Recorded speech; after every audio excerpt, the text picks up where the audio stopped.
Bienvenue aux informations mondiales d'émission.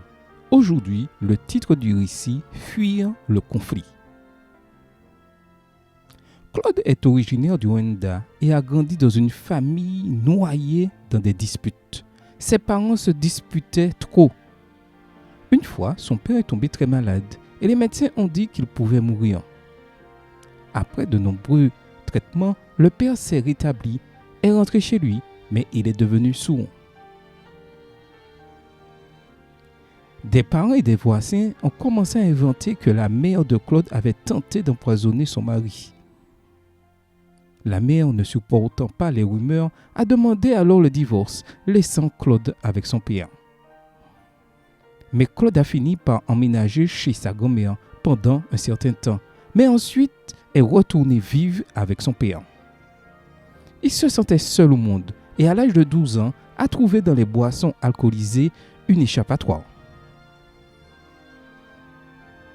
Un jour, marchant ivre dans la rue, il a vu un voisin se promener avec un livre avec des anges sur la couverture. Le livre s'intitulait « La tragédie des siècles » et Claude pensait que ce livre parlait des conflits familiaux. Il est donc allé parler au voisin et a emprunté le livre pour le lire à la maison. Le voisin répondit qu'il prêterait et ajouta « Si vous vous repentez, vous vivrez avec des anges. » Les mots du garçon frappèrent Claude comme un éclair.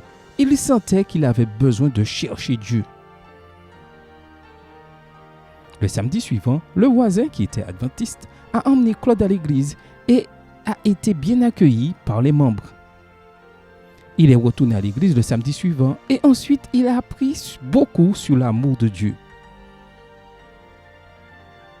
Claude a donc décidé de partager ce qu'il avait appris et a commencé à distribuer des versets bibliques sur des morceaux de papier à ses amis du quartier.